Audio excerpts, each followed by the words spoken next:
सिकंदर अपनी भारी भरकम सेना को लेकर विश्व को जीतने निकला था। एक के बाद एक वह अनेक राजाओं को जीत चुका था। वह कितने ही देश तलवार की नोक पर जीत चुका था।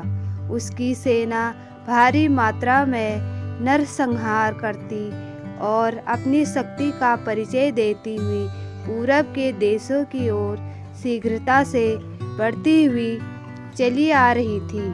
सिंधु नदी के उस पार अफगान की सेनाओं ने भारी मात्रा में जमावड़ा लगाया हुआ था। शायद थके हुए थे, कुछ दिन विश्राम करना चाहते थे।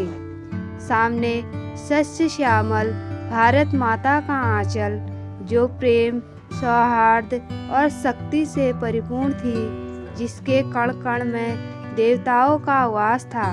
विशाल हृदय से भारत माता दोनों बाहें फैलाकर अपने अतिथियों का स्वागत करती सिंधु नदी के पार बैठा सिकंदर, सेल्यूकस और उसके अनेक महामंत्रीगण भारत की ओर देखते हुए भारत की अद्वितीय छटा को निहार रहे थे।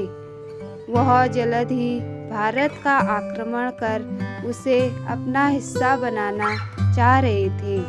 शायद वह इसका सपना भी पूर्व से देखा करते थे। आज यह जीत हासिल करने का समय आ गया था। सामने ही एक पर्वत पर एक तपस्वी का आश्रम था। वह तपस्वी विश्वविख्यात था।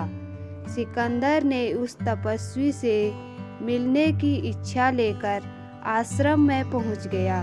सिकंदर चूंकि तपस्वी के बारे में पूर्व से जानता था, उसने तपस्वी को अपने रौबदार अंदाज में कहा, तपस्वी, मैंने आपकी प्रशंसा सुनी हुई है। आपको किसी बात की कोई कमी हो, मुझसे कुछ आपको प्राप्त करना हो तो अवश्य कहिएगा।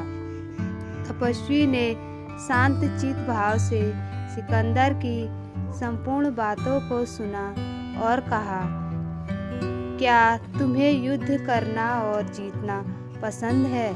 सिकंदर ने कहा, हाँ, मुझे युद्ध करना और जीतना बेहद पसंद है, क्योंकि मैंने विश्व विजय का सपना देखा है और ऐसा करने से मुझे खुशी मिलती है। तपस्वी ने कहा, तुम्हें इससे खुशी नहीं मिलेगी, क्योंकि जब तुम संपूर्ण विश्व को जीत जाओगे तब तुम्हारे पास जीतने के लिए और कुछ नहीं होगा।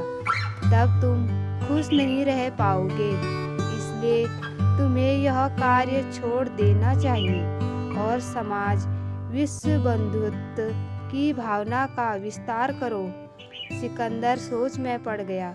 आज से पूर्व किसी ने उससे जीत और जीत के बाद दुखी की बात को नहीं कही थी।